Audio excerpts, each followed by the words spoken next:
Welcome to Matflix, video streaming from maternity experts. My name is Dr. Jenny Hall. I am the box set's curator at Matflix, a fellow of the Royal College of Midwives and a former editor of The Practicing Midwife. At Matflix, we bring together videos of talks from top maternity experts into box sets to support your continued professional development, study and revalidation. It is a perfect study accompaniment for midwives, maternity professionals, midwifery students and anyone thinking about a career in the maternity services. My job is bringing together the latest thinking area by area so you do not have to.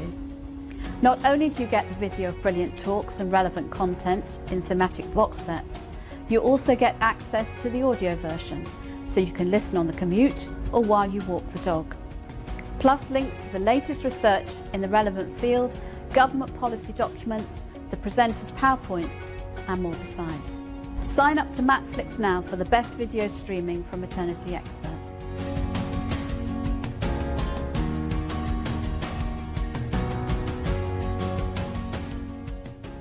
These awards, as you know, are a celebration of achievement, effort, change, innovation, management, insight, and the many other traits necessary to sustain a proud profession like midwifery and consistent services in maternity. We invite people to nominate a colleague or a student or a manager, whatever, where they think that person's real trailblazers. And it's really a celebration of all that's good in midwifery and maternity care. They recognise individuals, they recognise teams, management and educators. Anyone who values excellence and makes improvements. They are essentially a celebration of all of your achievements. So, shall we get on with it? What you do with your day-to-day lives, I just admire you hugely. If you do want to nominate a colleague, a friend, maybe yourself, please speak to the organisers and visit the website, and I really hope that we'll see you at that.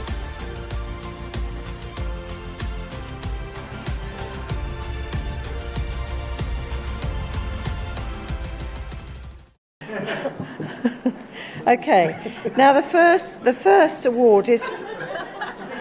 What's Nothing, I don't know.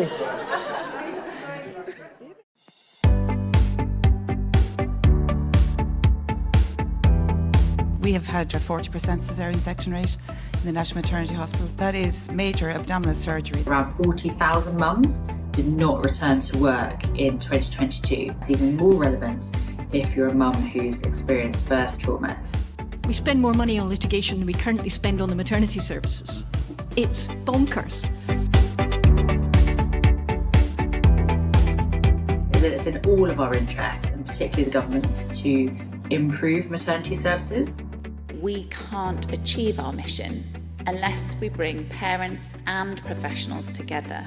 A revolution needs to happen. We need to start working together. I know it's a hard time, but for goodness sake, it's the best profession in the world. Be proud to be midwives, be proud of the job that we do and continue to celebrate our successes.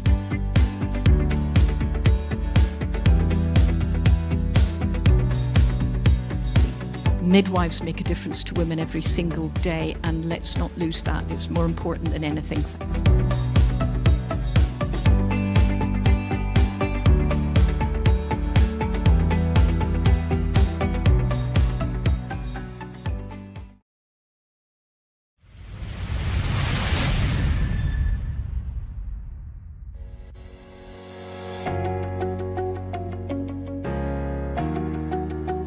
Welcome to Matflix, video streaming from maternity experts.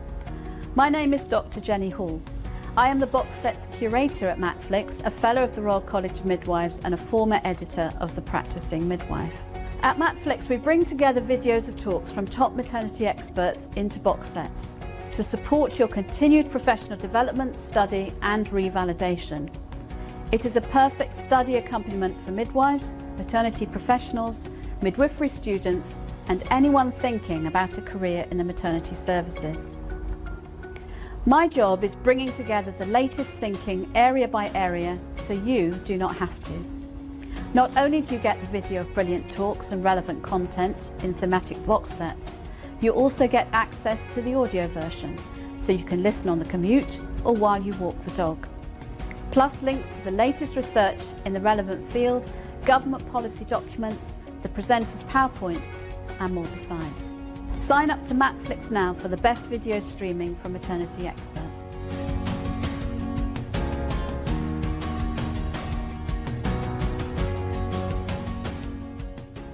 These awards, as you know, are a celebration of achievement, effort, change, innovation, management, insight, and the many other traits necessary to sustain a proud profession like midwifery and consistent services in maternity. We invite people to nominate a colleague or a student or a manager, whatever, where they think that person's real trailblazers. And it's really a celebration of all that's good in midwifery and maternity care. They recognise individuals, they recognise teams, management and educators.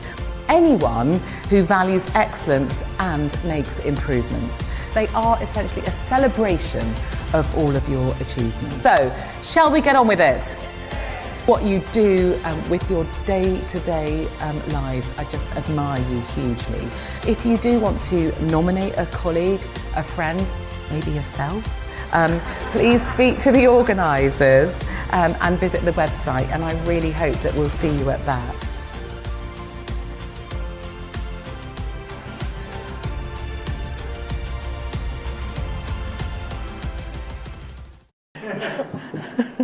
Okay, now the first award is... What's Nothing, I don't know.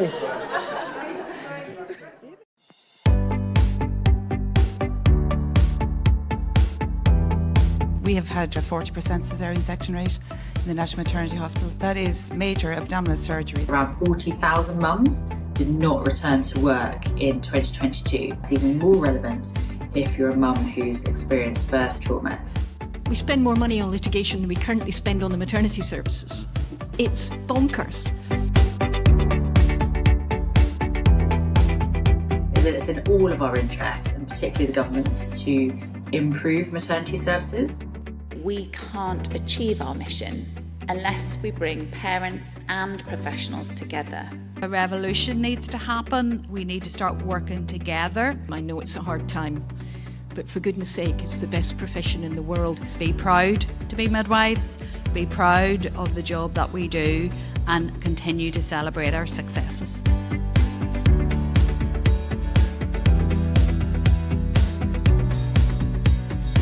Midwives make a difference to women every single day, and let's not lose that. It's more important than anything.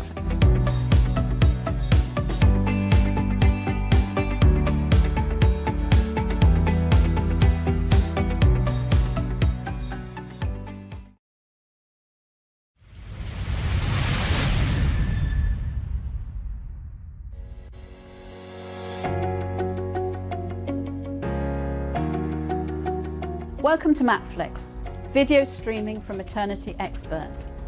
My name is Dr. Jenny Hall. I am the box set's curator at Matflix, a fellow of the Royal College of Midwives and a former editor of The Practising Midwife. At Matflix, we bring together videos of talks from top maternity experts into box sets to support your continued professional development, study and revalidation. It is a perfect study accompaniment for midwives, maternity professionals, midwifery students and anyone thinking about a career in the maternity services.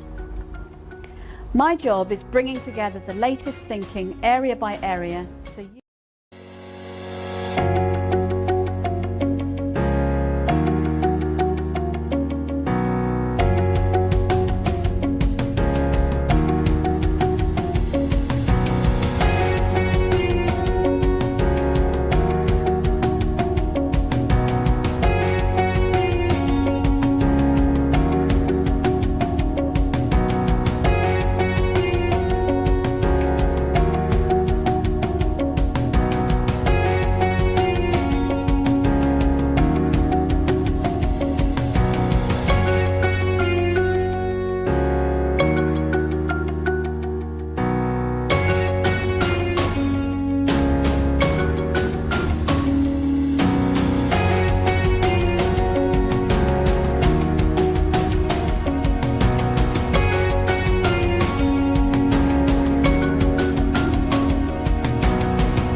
Good evening and welcome to everybody. Welcome to this week's Maternity Midwifery Hour. And I have to say, it's session 10 of series 17. I always get a little bit of buzz saying that. It seems a huge amount of series we've been through. My name's Sue MacDonald and I'm the curator for the Maternity Midwifery Forums, festivals and the Maternity Midwifery Hours. And it's my pleasure to be chairing this evening. And I've got two lovely speakers, two lovely midwives, Becky Lambert and Nicola Young. And because we always do this to them, we're going to ask if they can share a moment of their week. And I think you'll like them this week. So would Nicola like to start? Thank you, Sue. Welcome. Thank you. My moment of the week is hearing that my dad got a date for his NHS hip operation, which is very exciting. If anybody is waiting for a date for surgery, they'll be able to appreciate that. Whoop, whoop, whoop. I think so. And that's going to be probably the start of you being a bit of a chauffeur, I suspect, for a few Possibly. Yeah, I think so. Fabulous. Thank you. Becky, you've got a moment too. Yeah, my moment of the week is my 9-year-old son started playing rugby recently and he had his first match and they won it 20-4, which was a sterling win for his first time out. Fabulous. That is a lovely moment to share. Thank you so much. Well, we'll let our speakers have a little rest. While we just settle into, I've got a little bit of news. I'm going to just remind people, because I know we've got 170 new participants joining us this evening, as well as our old friends. So welcome to you if you're new. You may or may not know that Maternity Hour started in the lockdown, first COVID-19 lockdown in 2020 in March. And we started this because, of course, because everyone had to be focused on clinical and dealing with COVID and adjusting services, we really felt we needed something for midwives, maternity support workers, for student midwives and for educators, just as a contact and just to provide information and share what was going on in the service. And it was a scary time. I think anyone who was around there at that point will recall. But it was also very interesting because I think some of the midwives that came on, like the educationists, the managers and midwives providing care differently, some of their explanations were absolutely fantastic and really very inspiring at that time. And I think at a time when we needed that sort of inspiration. And I'm coming to this because just to remind you also that everything's always recorded. I'm saying that just in case you have a power cut, or like I had the other day, someone cut an electrical cable and the whole power went. If it does, don't panic. Everything's recorded and you'll get links to this presentation this evening, as well as the podcast at 6 o'clock in the morning on Friday and also next week. You can always catch up, and that's my call to say that this is all looked after by Matflix. Everything's recorded, and you can access all of the back issues of the festivals and the Maternity Midwifery Hours. This is really good if you're looking to do your revalidation, or you've got a project to do, or dissertation to do. It's a wonderful resource because I personally love to hear midwives and others talking about their research, their practice development, what they're doing face to face like this. Is really, it comes alive. Research is fantastic on paper, but that's kind of nice to do after you've heard someone talking about it. You sort of think, oh, I must find out about those figures and things. So do go and try into Matflix if you've got some time. And you might have your organization may have a subscription. And if not, try and get a subscription because it's really good and it means you can get free access. At the moment, if you get your personal access, it's a price for a cup of coffee or whatever on a week, so it's not too bad. But if you can get it free, it's even better. So that's it, and do share. And tonight you'll learn some new things as we try to make sure every week. And I personally find it very helpful to share. So you might want to share this with your colleagues, your fellow students, your fellow midwives, and just talk about the issues that are coming out, because it helps you then kind of cement it in your brain and kind of it adds to your learning. Really helpful to do that. Now, I've just got I've got quite a bit of news actually. We've got, have a look at the resources tonight, because I've tried to put as many references as we can get in there as possible. It was World Prematurity Day on the 17th, which was the day before yesterday. So big acknowledgement to the people caring for premature babies and their families. And I think it's been very heartwarming to see some of the stories of parents who've had premature babies. Sad for the babies that weren't able to make it. And we have to remember part of our work is to try and reduce prematurity, premature birth and labour as much as we can. So it's really important this week. And it's also, today is International Men's Day. I know we're midwives, but we do have men midwives and male students. And also there were two big things. The new men's health strategy, which was launched today, published by the Department of Health and Social Care. That's on your list. It's about 50 odd pages, and I think it's been put in the news quite a bit, so people will know about it. Useful to have a sight of it so you know what's there. Also, I thought it was interesting that MP Marie Tidball highlighted that there's a 15.5% pay gap for men working normally with disabilities. And I thought that was quite interesting, because we need to know these things. And I have to make a shout out, having had Becky talking about her son doing the rugby. Of course, the big news also was the Scottish football team winning last night. I just saw edited highlights. I'm not a great sports person, but it was very exciting, and well done to them for getting through to the World Cup for next year. And also there's a lot in the media about maternity care, and I suspect a lot of people who are watching this are feeling, especially if they're in England or the UK, feeling a bit poleaxed about it, because there's a lot of bad news. And I think I've also put in the sort of newspaper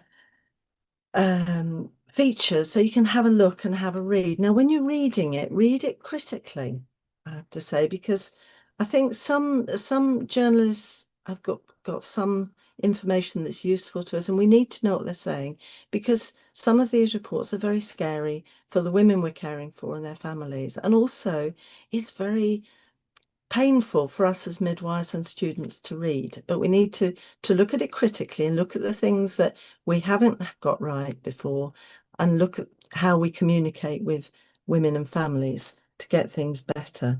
And I would suggest have a look at Denise Tiran's blog, which gives the issues really well and really strongly, and I found it really helpful. So thank you, Denise, for that. And I'm probably talk a little bit more about that next week, so I have to be careful of my time. The other thing that I looked at was a blog from Claire Livingston at the RCN, and this was about Black maternal health, which is an issue that we still keep having to address. And it's a good blog to look at, because it brings the issues really sharply. Black women are twice as likely to be hospitalised with mental illness and twice as likely to die during pregnancy and childbirth than white women. And the recommendation is that transforming care means putting the voices and needs of Black women and their communities at the centre of decision making is critical. Culturally sensitive, trauma-informed, community-based social interventions are needed as a matter of urgency. And I think we need to almost put that in our brains, so it's there whenever we're caring for women, Black women, brown women, and white women, but especially Black women, because their needs we really need to address and start really reducing the poor outcomes. Absolutely. Now, this evening, we're going to be looking at diabetes and the lived midwifery experience of implementing genetic testing within the existing gestational diabetes care pathway to ensure real consistency and equity of access. And we're really delighted to welcome two fantastic midwives this evening. And because we've got two, the first is going to be Nicola Young, and I'm delighted to introduce Nicola, who's a midwife and a nurse, who is a project lead for monogenetic diabetes in the North East and Yorkshire Genomic Medicine Services. She's worked in several other regions. So this is, I think, the fourth region she's come to. So she's been in the South, the Southeast, and now the Northeast. And then we have Becky Lambert-Pitts, who's the project lead, Northeast and Yorkshire Genomic Medicine Service. She's currently working as a lead specialist midwife, and it's her first time working with genomics, but she's very passionate and excited about it, I think, which I think you'll see in her presentation. So welcome to Nicola and Becky. Nicola's going to start and then Becky's going to take over. But welcome. Thanks so much for coming. The screen is now yours. Thanks, Sue. Thank you for the introduction. So we'd love to talk to you all this evening about glucokinase hyperglycemia. And we want to think about it in terms of rethinking gestational diabetes. So Becky and I are working with Northeast and Yorkshire Genomic Medicine Service on a midwifery-led project to raise awareness of monogenic diabetes amongst maternity diabetes teams, and specifically to focus on glucokinase hyperglycemia, which we'll refer to as GCK for short because it's quite a mouthful otherwise, within the existing gestational diabetes pathway. So monogenic diabetes is rare. It's a genetic form of diabetes caused by a single gene change in one of over 40 genes. And it's often referred to in the literature as maturity onset diabetes of the young, or MODY for short. So it accounts for 2% of all types of diabetes and 3.6% of diabetes diagnosed under the age of 30. It's estimated that around 77% of cases remain undiagnosed outside of the neonatal period. They're either undiagnosed or misdiagnosed with another form of diabetes, commonly type 1 diabetes or type 2 diabetes. And because of that, patients go through frequently a diagnostic odyssey, which is, a long and difficult journey that they and other rare disease patients will undertake before they finally receive an accurate diagnosis. Sometimes this can be years, sometimes decades. You can see in the image on the screen, on the map, that there is widespread regional variation, both in the number of cases diagnosed and referrals received. So what are some red flags that we might look for to suspect if you think your patient may possibly not have the type of diabetes they've been currently diagnosed with? So you'd be looking for young onset diabetes, particularly if it was diagnosed under the age of 25 years. A patient with diabetes whose body mass index is within normal range, so sort of unusually slim perhaps for a patient with type 2, for example, where there's a strong intergenerational family history of diabetes of any kind, particularly if diabetes is non-insulin dependent. You may also see that they have some congenital abnormalities as well, comorbidities, particularly if it was renal or reproductive tract abnormalities. And there may also be concurrent neonatal hypoglycemia and or fetal macrosomia in the history. So the main monogenic or MODY subtypes that you will see are glucokinase hyperglycemia, GCK, HNF1 alpha, HNF4 alpha, and HNF1 beta. There are many, many others, but those are the main ones. So, glucokinase hyperglycemia in pregnancy. So the incidence and prevalence of GCK is 1 in 1,000 in the general population, so relatively common. This genetic change results in a mildly raised fasting blood glucose level that will of course have been present from birth. And we often incidentally identify this during pregnancy through GTT mainly, because we're screening a cohort of otherwise healthy people who are essentially young, fit and healthy, and who may not have had much interaction with healthcare previously and just haven't had it diagnosed. And obviously we come along offering GTTs, testing their urine, etc., and we discover it incidentally. The normal HbA1c range for patients with GCK is, as you can see on the screen, quite wide, much higher than the normal range, 36 to 58 millimoles.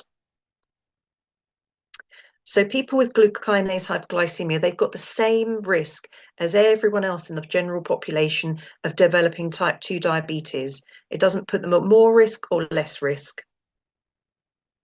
And the mild hyperglycemia associated with GCK is not associated with an increase in either micro or macrovascular complications, such as we would all be familiar with patients who have type 1 or type 2 diabetes. Every baby of a parent who has GCK has a 50% or 1 in 2 chance of inheriting the same gene change. So you can see where that strong intergenerational family history comes in. Family testing for other family members is not required unless a family member has already been diagnosed as having another form of diabetes, so for example type 1 or type 2, or it's a relative who is planning a pregnancy. So we know that every year so many women are diagnosed with gestational diabetes, and the number is increasing year on year. What we also know is that around 1 to 2% of all women diagnosed with GDM will actually have glucokinase hyperglycemia. So therefore, we can say with certainty that GCK will be present within your maternity diabetes clinic. So you can see the testing criteria, which is laid out within the UK, within England, within the National Genomic Test Directory. So this outlines all genomic tests that are available for NHS patients in England for all conditions, and it standardises the criteria for testing. So it shouldn't be a postcode lottery. So the criteria is quite simple for glucokinase hyperglycemia: a current diagnosis of gestational diabetes, a fasting blood glucose level that's slightly higher, mildly hyperglycemic compared to normal, so between 5.5 to 8 millimoles per litre, and a normal BMI. So if the patient is white, a BMI of under 30, or if they're from an ethnic group where there's a higher prevalence of type 2 diabetes, slightly lower at 27. And then you can offer them the test as set out in the National Test Directory. So once it's diagnosed, what happens next? So as you can see from the image on the screen, which is courtesy of the Genomics Education Programme, it's showing us the autosomal dominant inheritance that we discussed. So where one parent is affected, every child has a 50% chance of inheriting the same gene change. So management of the pregnancy depends on whether the baby has inherited the same gene change as the mother. The reason we want to know is because of the implication on birth weight. So as you can see from the graph, babies who haven't inherited the same gene change, which is in pink on the graph, can be approximately half a kilo heavier than babies who have inherited the same gene change as their mother. So we can find out whether the baby's inherited this through non-invasive testing. So non-invasive testing is available for 2 forms of monogenic diabetes currently: glucokinase hyperglycemia and HNF4 alpha. So the criteria to offer the non-invasive testing is again outlined in the National Genomic Test Directory, and you can see on the screen it would be again that the mother has been diagnosed with GCK. We can offer the test. There are a few situations where it wouldn't be appropriate. And if it is appropriate, you contact the specialist laboratory team at Exeter who do all the testing in England, and they will send you the relevant test pack, and you can just go ahead and do that. So the management of the pregnancy is guided by whether the baby has inherited the same gene change. So as you can see there, if the mother has GCK and her baby also has inherited the same gene change, there's no increased risk of macrosomia, and therefore the woman does not need treatment for her hyperglycemia. If the mother has GCK and her baby has not inherited the same gene change, which we know is a 50% chance, their baby is at an increased risk of macrosomia because obviously it's being exposed to hyperglycemia as with any other diabetic mother, and you would treat as appropriate. And finally, if the woman has GCK and the baby, we don't know the genotype, either because testing is not appropriate or the patient has declined it, or because she's diagnosed too late in the pregnancy, then you just have to treat as with an unknown genotype. So treatment would be individualized to the patient. And now I'll hand over to Becky, and she will tell us about her lived experience of implementing this testing at her trust. Thank you very much, Nicola. Thank you for having us here this evening. So whilst Nicola's part of the presentation is very educational, mine is a little bit more me, because this is about implementing my lived experience doing this at Bradford, which we have nicknamed the Bradford Beacon, as we are shining light on Bradford, hopefully. So the first part is, the next slide, please, Nicola, is going to be a map of, a large map of the area right in the middle there, Bradford. So Bradford is the 5th largest local authority in England in terms of population size. It has a lot of similarities to Birmingham, Leeds, Manchester and Sheffield. Leeds is the closest to us. We have quite a similar population and similar numbers. The population of the inner city Bradford is a very ethnically diverse area. It is exceptionally deprived in some areas and has some of the worst health inequalities in England, including high rates of infant mortality, early mortality and long-term conditions. Over 50% of our pregnant population are overweight or obese, so we do have a lot of ladies who have very high BMIs in Bradford. Which, given what Nicola has just gone through the testing criteria, that is one of the areas that we fall down in for testing. And in Bradford, we have around 5,500 babies born every year, give or take a few, which is similar to some of the units in our area. And a massive amount of that 5,500, the massive amount of those patients are GDM. We're looking at about 1/5 of our population are GDM patients, which leads us on nicely to getting started with testing. So when anything is introduced as a new procedure, a new policy, getting started is the hardest bit. So I approach this from a QI kind of standpoint, if you like. So I started it as a quality improvement project with our OMS, which is our Outstanding Maternity Services team, who have been endlessly helpful throughout this. So first point is discussion and communication with your MDT. So you need to be having conversations, and I started by having conversations with our head of midwifery, maternity matrons, our clinical and deputy clinical director, my diabetes MDT, which at Bradford is quite a large MDT. I think there's about 15 of us, antenatal clinic manager, and the midwives who work on the floor in antenatal clinic.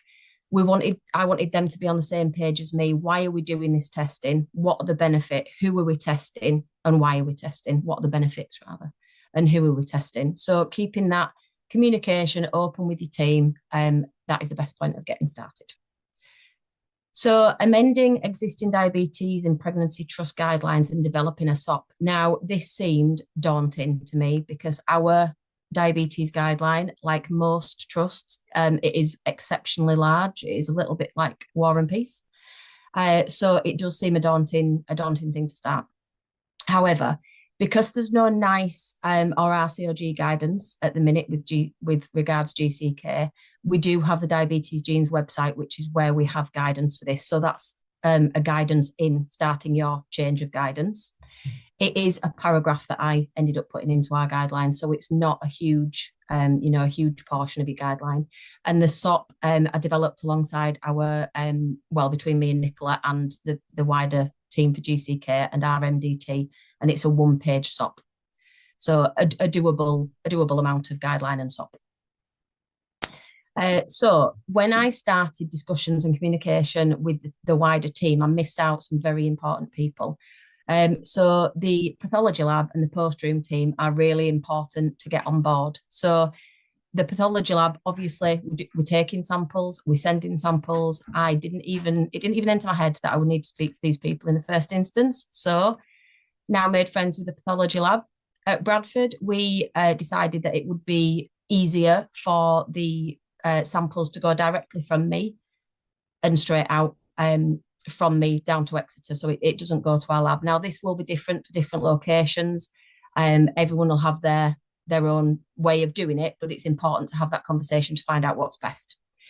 Post-room team, logistically, it needs to get from the patient through me and out of our hospital. Our post-room have done it as they do it as a recorded delivery for me.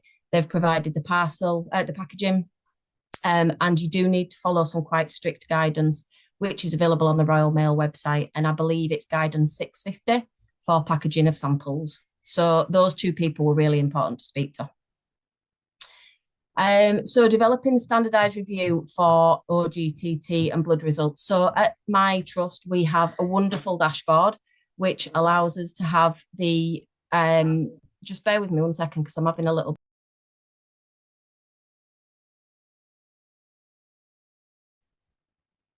It sounds like Becky's Wi-Fi's gone slightly astray, but hopefully she's coming back to us. Sorry, I'm back. I was having a little dip there. The OGTT results. So we have a dashboard that our business analyst team has put together, and that tells me every day how many people are raised, and what those results are. I'm currently working with them to amend it a little bit further so that the BMI results and the patient's ethnic background are on there. Of course, I have been going in individually to records to look at these other details, so that just takes a little bit more time. So we're developing a different way of doing that. So review and analysis of GDM cohort. So I looked back at 6 months worth of data to see what the numbers were going to be retrospectively. And as I say, GDM patients make up 1/5 of our birthing population at Bradford. So I've looked back at those dates, at those figures, and they should be coming up in the next. Oh, so sorry. GDM, as we said, Nicola said, is on the rise. So back in 2020 at Bradford, we had 444 ladies diagnosed GDM. And in 2025, we are currently on track, when we get to the end of March, to be around about 1,000. So that number is just on the up massively.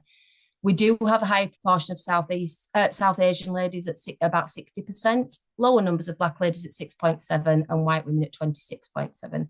And as previously said, we do have a high proportion of deprivation, about 53%. So the numbers that I looked back on, which should hopefully be on the next slide, I've got those confused. Next one, please, Nick, that's it. 472 women were diagnosed with GDM over a 6-month period from July to December 2024. 16 of those women met the eligibility criteria for GCK testing, and that represented 3.3% of the GDM cohort within that 6-month period. So that's the numbers that we were looking at for GCK testing.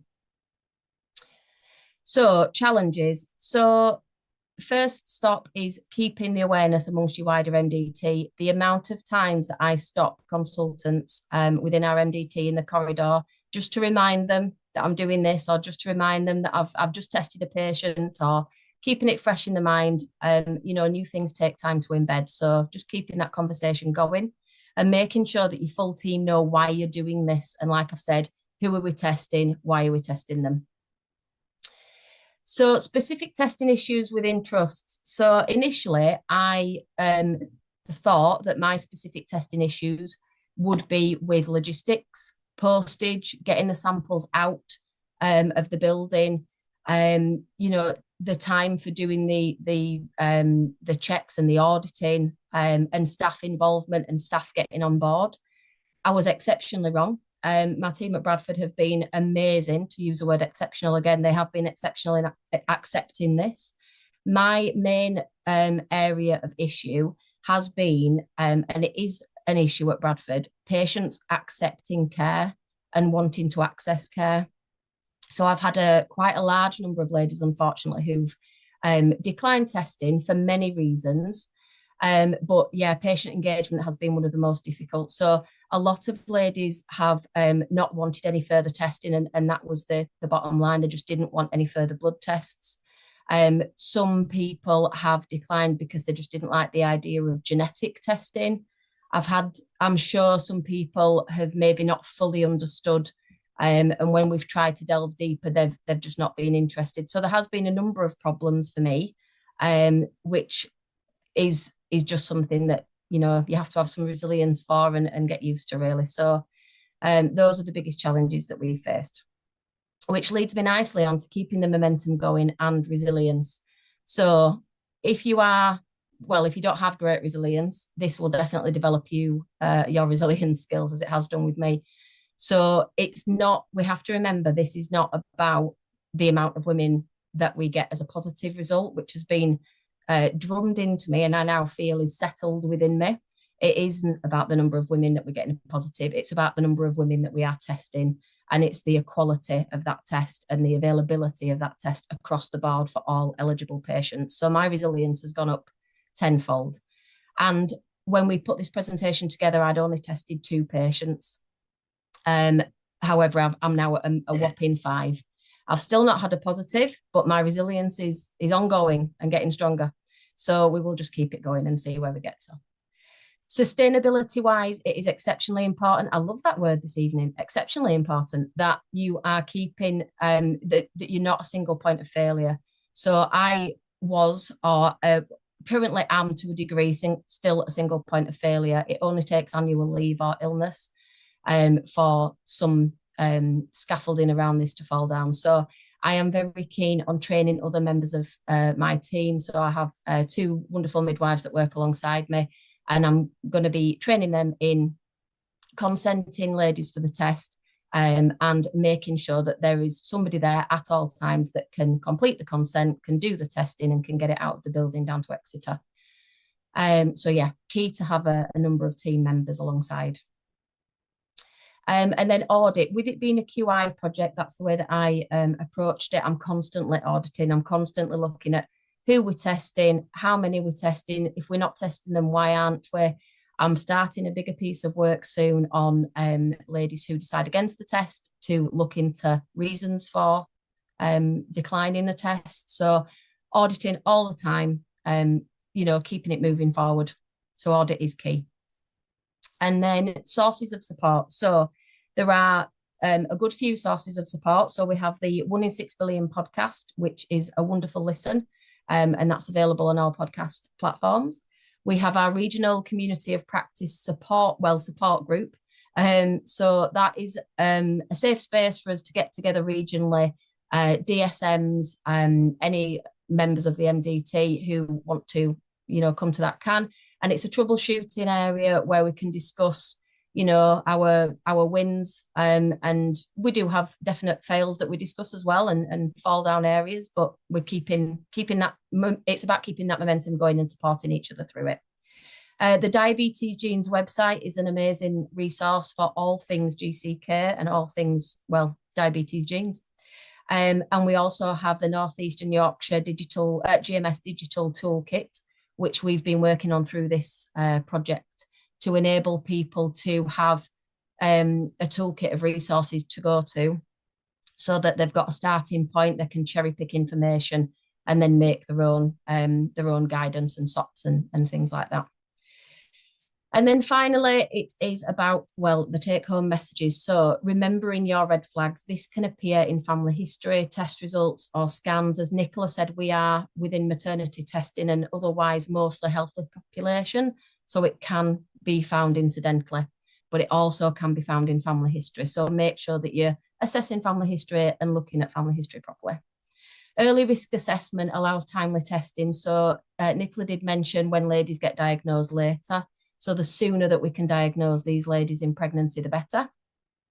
Knowing your own local clinical pathways and discussing within your MDT. So like I've said a couple of times, keeping that conversation going with your MDT and knowing your own pathways and how this will fit into your own pathways. And last but not least, when in doubt, ask. All those resources that I've mentioned are available, and I may live to regret saying, but I always say I'm always contactable. My email address is out there, so I'm happy, and I'm sure Nicola will be. And if she's not, I'm nominating you for any questions or queries. And these are the where to go next. So the 1 in 6 billion podcast, as I've mentioned, and the Diabetes Gene website QR codes are available for easy access. Thank you very much. The 1 in 6 billion podcast is a wonderful podcast hosted by Professor Andrew Hattersley and Professor Maggie Shepherd of Exeter. and they are some of the foremost experts globally in monogenic diabetes. And in particular, series 3, episodes 5, 6, and 7 focus on GCK. But all of the episodes are excellent. Some are a bit of a tearjerker, others are funny. They cover all the different types of diabetes, lots of really interesting research and latest developments, and they're definitely worth a listen. And as Becky said, there's the Diabetes Genes website. That's what it looks like. There's all the, up-to-date information on there, including management guidelines for pregnancy, because as Becky said, currently there's no NICE guidance or RCOG guidance specifically for monogenic diabetes, let alone in pregnancy. So the Diabetes Genes website provides the accepted national guidance in lieu of it being NICE or RCOG. Thank you very much. Fantastic. And now I'll just remind our audience, if you've got any questions for Becky or Nicola, just send them in the chat box and they'll come through to me, which is why I'm looking over here to my other screen to get the questions to Becky and Nicola. One of the questions I wanted to ask is, how simple is the Diabetes Genes website to navigate, and also is there sort of some learning materials that are very simple for people who might find genetic bits a bit stressful? And I say this because I know the first time years ago when I was introduced to genetics and all those little diagrams and things, it took me a lot of time to get my brain round it and think about what it actually meant in practice. So I just wonder how it's set up. That's Nicola. a good question. So the Diabetes Genes website is a public-facing website, so it's for professionals and patients. Oh, wow. So it's kind of pitched in a sort of, I don't know, interim hybrid sort of level, I guess. It's not very sort of genetic-y, biologically sort of heavy, I would say. So it is accessible. And you can see on the, the screenshot there that you can look at what type of diabetes, and it explains about each of the main subtypes. Also explains about neonatal diabetes, rarer types, the different tests. You can also find the test form, because obviously you're not going to be able to just order this test on your trust test directory as you would for anything else. You would need to download the test form from this website and complete that, and it asks quite a lot of background information in order for the clinical scientists to be able to process the test appropriately. So they will ask for things like obviously the patient's demographics and their BMI, and are they pregnant, and what type of diabetes they've got, and do any family members have diabetes, and all these kind of things.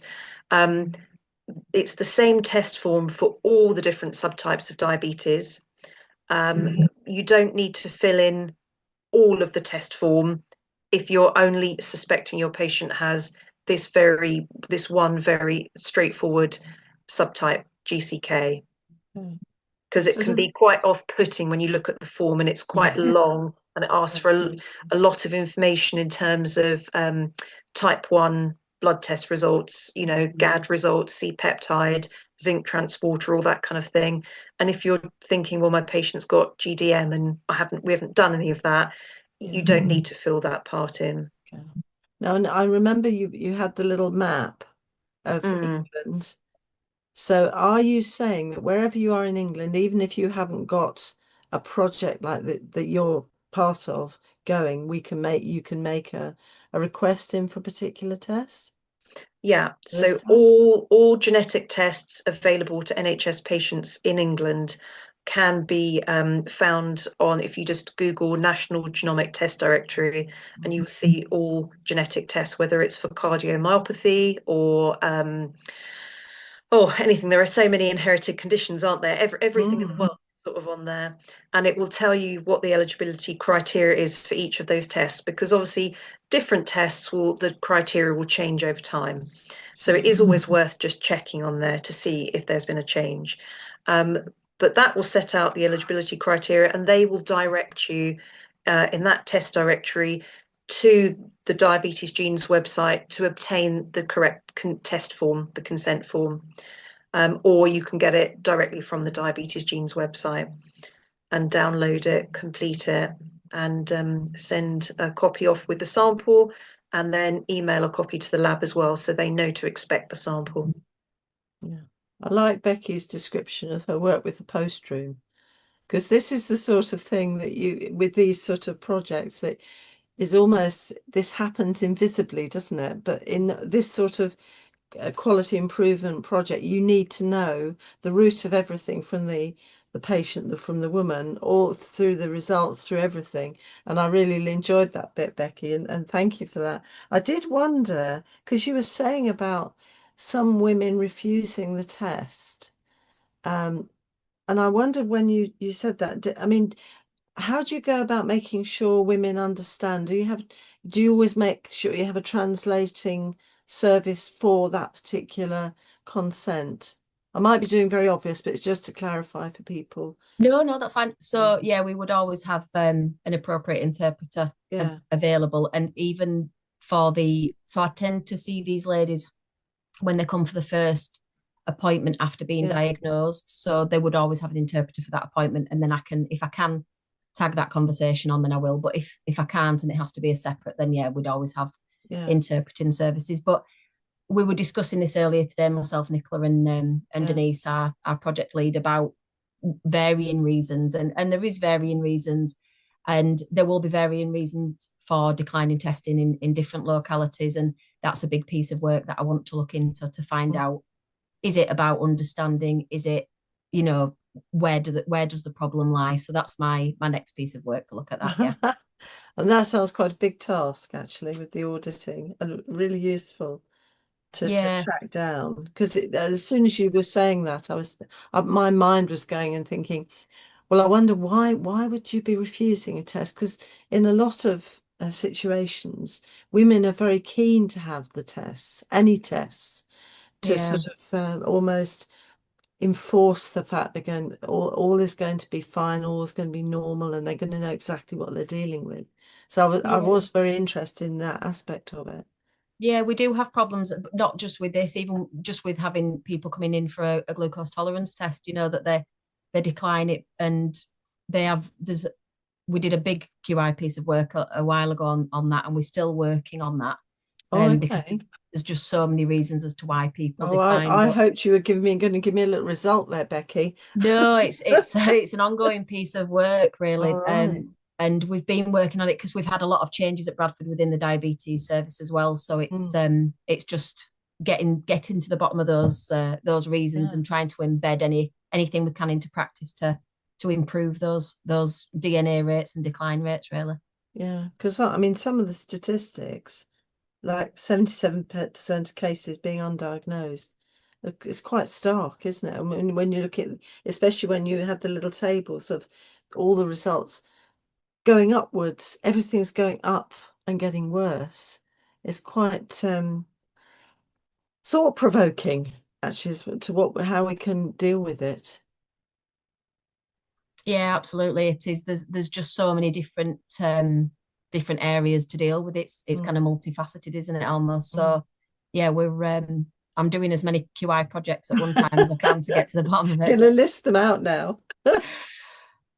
Wonderful. Okay. And the other query I had, you said that I was interested in this, the babies not affected by GCK were likely to be, the mother was 500 grams heavier. So presumably those babies are at greater risk of things like shoulder dystocia. Yeah. So obviously with GCK, the people have a sort of a higher set point for their glucose level. So if the mother's got a higher set point and the baby's inherited the same gene change and also has the same higher set point, the hyperglycemia won't affect the baby any more than its own hyperglycemia will affect it. Yeah. So you don't get the issues of macrosomia that you get with diabetes. Yeah. But obviously, if the baby hasn't inherited the same gene change, it is therefore being exposed to hyperglycemia. Yeah. And obviously, then you have all the issues that you would have in any other diabetic pregnancy. Obviously, the difficulty that women have is that because they naturally have a higher set point, they're following the dietary requirements, they're exercising, they're complying with all of those things with metformin, insulin, whatever it may be, and their blood sugar levels just aren't going down. And obviously, if they don't know it's because of GCK, we all know there's a lot of stigma involved in diabetes. Yes, absolutely. And it's very, very demoralizing, upsetting for women. They think, well, I'm, complying, I'm eating the right amount of carbs and I'm taking my medication. And of course, as professionals, we're upping the insulin, we're titrating their metformin, and we're just not getting their blood glucose levels down to within the normal standard range. But obviously, if you start with your fasting glucose of 5.5 or 6, whatever might be natural for that woman, we're trying to essentially plunge her into hyperglycemia by trying to get it down to 4, aren't we? So they feel really unwell and they feel awful, and yet they're still not achieving this time in range. So it's very, very difficult for them. So being able to diagnose somebody as having a genetic condition, you take away some of that stigma, some of that, this is my fault that I have this, or I'm not trying hard enough, I'm not in range. So it can be quite liberating for people. And obviously, if you have gestational diabetes, we know that you have up to 50% chance of being diagnosed as type 2 within the next 5 years after that pregnancy.